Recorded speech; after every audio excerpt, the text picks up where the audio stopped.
there's a lot of fun to be had with someone is covered now in baby oil, and there really isn't. This Whoa, doesn't. take it easy.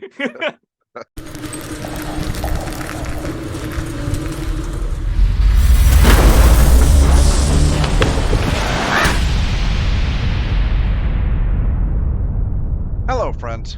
Robert Bevan here, author of the Caverns Creatures series of comedy, fantasy novels, and short stories. With me is Sam West, and today we're talking about the spell Grease. Like slippery, greasy. Whoa! I'm sliding all over the place. This is a hilarious spell from old editions that requires a bit of pork rind or butter, which is just silly. This spell exists to kind of be stupid, and I love it for that reason. I liked it more in older editions whenever you could light it on fire, but today we get to talk about just the bog standard 5th edition version and why it probably isn't as good as you remember. So this is a first level action cast, 60-foot range, 10-foot square cube of grease. Lasts a minute, no concentration, so you just like slap this thing down, it's going to last a bit. Slick grease covers the ground at a 10-foot square, centered at the point within range, and turns it into difficult terrain for the duration. When the grease appears, each creature standing on it makes a dex save or falls prone. Creature that enters the area or ends its turn there must also succeed on a dexterity saving throw or fall prone. So if something moves into it or if something stays in it, it can slip around and be like, whoa, that just isn't particularly likely to happen. But it's just cute. No, It's Wizard Artificer exclusive. Not a big area. It's freaking tiny. It's not particularly hard to avoid a grease. Like, this is the kind of thing you would consider, oh, we throw it down the narrow hallway and they all get gummed up and we shoot them. And then you're like, okay, Entangle does that. 2 other dozen spells do that. You can just I don't know, throw down some ball bearings and have about as effective of a feature, and that doesn't even cost you a spell. And I love ball bearings. I use ball bearings all the time in low tier adventuring, and this is just like ball bearings that cost you a spell slot. I use caltrips, but yeah. Caltrips is the same kind of deal, right? Yes, you already brought it up. My contribution to this video was going to be to complain that you can't set this one on fire like you could in older editions. Mm-hmm. Yeah, actually, I used to use grease pretty frequently back when we were playing 3rd edition.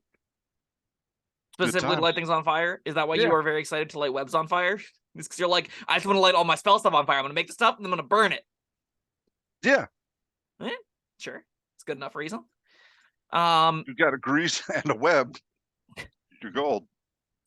I think a use case you could think about grease for would be, you got some fighters that engage some enemies, right? And you're a wizard that's going after them, and ideally after the monsters too. And then if you throw a grease down under the monsters, they slip around, fall prone. Your melee allies have advantage on the next attacks against them, and those things have a hard time kind of leaving that space, so they can often be multiple rounds of advantage. That's a common enough use case that it's probably fine. If you get 2 things with it, which is really the max you're able to get with it, it's okay. Is it that much better than Hideous Laughter? Not really. I think it's quite a bit worse than Hideous Laughter, because Hideous Laughter also can take things out of a fight for a while. Yeah. It's still a thing you might consider as a handy dandy, empower my melee allies, give the rogue advantage for their sneak attack kind of deal.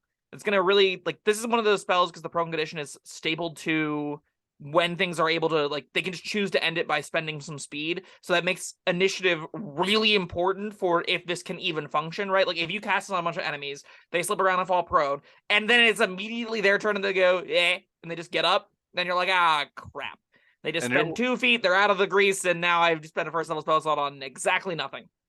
Also, for the rogue you were talking about, that is if they're a melee rogue. Yeah, they're a ranger at disadvantage. Yeah. That's no fun. Mm-hmm. I do think it's a really excellent point to bring up, that prone is not a strictly speaking benefit. Yeah. Right? Knocking things prone can be your ranger goes, wizard, why would you do that? I go next, then the monsters go. You've just given them a free drop. Come on, man. Yeah, I'm not thrilled with this. Well, I guess there are uses, like you were saying with the fighter and everything, but I don't know. Who this is Artificer and Wizard? Yeah. I'm really low on this for Artificer. I want nowhere near this thing as an Artificer. Conceivably, it fits the steampunky machinist sort of fantasy, right, where it's I'm covered in grease and I will pull out my oil can and blah blah blah blah blah, and then everything's greasy and slippery and your steel defender mauls them or whatever. That's, I don't know, really expensive for a half Yeah, I mean, caster. I can buy it for flavor's sake for an artificer, but yeah, half caster, limited spells, and even for a wizard, like yeah, sure they can have a huge collection of spells, but when are you taking this? I'm not. Are you taking it as soon as you can? Probably not.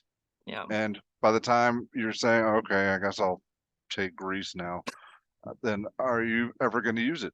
You Because also you have have so many more better things to do.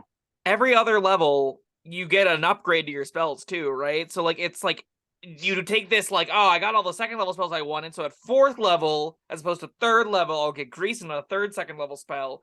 And then at the fourth or fifth level, you're like definitely taking 2 third level spells. And like from then on out, you're just, oh, every other level, I'm taking the highest level spell slot I've got. So I'm just gonna take the new stuff there. There's not really a window where you're ever gonna be excited to put grease on your sheet. Yeah. It's just a really underwhelming, mediocre little effect. I think this thing is in desperate need of having that extra line of text. You can light the grease on fire, and then things in the space take a d6 fire damage. Like, at least then you get kind of a cool, like, cooperative play experience where, you know, Yeah. you set down the grease, and then the rogue bonus action Octopus fires it as a thief and then stabs something in it, and then everyone's like, in this burning pile of lard. That's cute and fun. In the current day and age, it doesn't do that. Rules is written. If you're a DM, I house rule that's just how it works. But, like, you know, I would recommend you do that if you're a DM out there. I Otherwise, mean, there's other things you could do with grease as well. You cast on a person, they got to roll a saving throw to like keep from dropping their stuff. that could be a cool way to do it as well. I like that Yeah, a lot. Like everything on them is super, super greasy. right. There's a lot of fun to be had with someone is covered now in baby oil, and there really isn't. This Whoa, doesn't. take it easy. This does not quite land, I think, even the silliness well enough anymore. And like that's why people take this, right? It's a silly effect. Like fundamentally, throwing a bunch of lard on somebody is it in a game full of knights and chivalry and dragon slaying. You know, you taking a butter stick out and being like, "I summon lard," is it's stupid. I It's don't, silly, I don't, right? I don't have that bigger problem with that. I mean, not. All right, I know you like silly. But what I'm saying is, I don't think it's as silly as you seem to. I mean, yes, would it be funny to watch somebody slip on the grease and fall? Sure, but I don't know. It doesn't feel like compared to a lot of spell components, this one is very reasonable to me. It doesn't seem that stupid. Like, yeah, I guess I'm done with that argument. I find that is, I mean, like, sure, personal preferences, obviously. I would I mean, if definitely say it's a different brand of silly than like the over the top nature of something like a Vard's Black Tentacles, right? I find that also is a very silly effect just because it's so ludicrously ridiculous. This is just slapstick, right? This is a different brand of sort of comedic comedy. This takes the dumb, stupid little enemies like kobolds and goblins, and you get to laugh at them while they fall on themselves, right? That's kind of the bit. Is you're laughing at the Kramer going through the door too fast in yeah, Seinfeld, right? That's the joke of Grease. but it's And also a practical thing that you might do. Like, what? is it that like that's what we were talking about before this? Is it really that practical? Like, is this going to be something you're going to cast over the other dozen spells you have on your sheet No, no, no. before I'm not talking this? about like in-game practice. I'm talking about like, all right, if there's three guys chasing you down a hallway and you have like, for whatever reason, a can of oil, you know, sure, you're gonna pour it behind you and hope they slip on it. Yeah, That's and that's conceivable. you have now defeated the purpose of the spell because you could just bring a can of oil around with you, right? Yeah, and that you Right? could catch that on fire. Yeah, exactly. And And there's now gonna I'm be like like, broken glass. yeah, this is just Man, kind of pointless. It's a magic effect that can be done with the mundane. It probably doesn't deserve to exist in its current state, and for that reason, I'm going to give it a 2. It's not going to be that it's not impressive. It yeah, does it's not have some nothing, use but cases, but I know a lot of people deeply love this spell. They'll put it on every character they got, or they'll play like specifically a halfling baker who's a wizard, and their spell book is a cookbook, and they run around with grease and burning hands to light up their stoves and all that kind of stuff, right? And for those kind of characters, why not? sure. Everyone else, no. There's no reason. If you're not going into this for the thematics or for the nostalgia, you have no reason to be anywhere near Greece. Yeah, 2 sounds about right. It's not unusable, but it's not amazing either. It's just really narrow. Hmm. All right, well, that was Grease. Thank you, Sam, and thank you everyone for joining us. Let us know what you think about Grease down in the comments below. Yeah, like, subscribe, all that, and we'll see you next time. Bye bye.